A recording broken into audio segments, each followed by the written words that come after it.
2,400,000-ից ավելի տնկիկ այս պահին Armenia Tree Project հիմնադրամի Մարգահովիտի Միրակ ընտանիքի անվան տնկարանում։ Այստեղ աշխատում են տարվա բոլոր եղանակներին, հավաքում են սերմերը, որոշում դրանց որակական հատկանիշները, ապա վաղ գարնանը կամ ուշ աշնանը ցանկ իրականացնում։ Ծլարձակումից հետո 2 տարի խնամում են բույսերը, մինչև դրանք նոր հասցեք ունենան։ Երկուսը գլխավոր արտադրող տեսակներ են՝ սոճի եւ կաղնի։ ATP բարեգործական հիմնադրամը 30 տարեկան է։ Այդ ընթացքում հիմնադրամի ջանքերով շուրջ 9 միլիոն ծառ է տնկվել Հայաստանի ամբողջ տարածքում, ավելի քան 1600 հեկտար անտառային, 1800 հեկտար համայնքապատկան տեղամասերում։ Մենք ծառատունկ ենք իրականացրել դպրոցների, եկեղեցիների բակերում, այգիներում, համայնքային տարբեր տարածքներում, մարդկանց տրամադրել ենք պտղատու ծառեր։ Գործակցում ենք համայնքների հետ անտառների կառավարման ծրագրի մշակման հարցում, տեղացիներին եւ հատկապես դպրոցականներին անտառի օգուտների մասին իրազեկելու։ Այսպիսով մենք նաեւ նախադեպ ենք ստեղծում, թե ինչպես պետք է աշխատել համայնքի հետ։ Այս տարի նախատեսում ենք տնկել 1 միլիոն ծառ։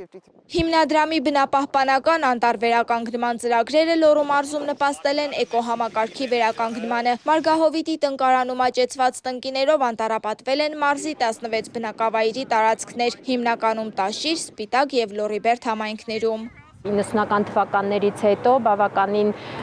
խնդիրներ են առաջացել անտառային համակարգերում, իսկ ATP ընկերության բազմածավալ աշխատանքը փոքրիշատ է նպաստել է անտառների բարեկարգման եւ բարելավման գործընթացին, ինչպես նաեւ տարեցտարի ավելանում են անտառապատ տարածքները։ Համայնքների հետ համատեղ գտնում ենք այն տարածքները, որտեղ որ կարող են իրականացնել անտառտնկման աշխատանքներ, որպեսզի տնկարանում աճեցված տեսակները կարողանան տեղափոխել համապատասխան վայրերը։ Եվ դա մշտական գործունեություն է, ամենամյա գործունեություն է համայնքների, մարզպետարանի եւ բարեգործական ընկերության միջեւ։ Դպրոցականներին բնության կարևորության եւ պահպանության վերաբերյալ տեսական եւ գործնական գիտելիքներ հաղորդելու, բնության հանդեպ սեր արթնացնելու նպատակով հիմնադրամը բնապահպանական կրթական կենտրոններ է հիմնել Մարգահովիտ եւ Կարին գյուղերում։ Սերինե Սերոբյան, Թերեզա Հայրապետյան, լուրերի համար։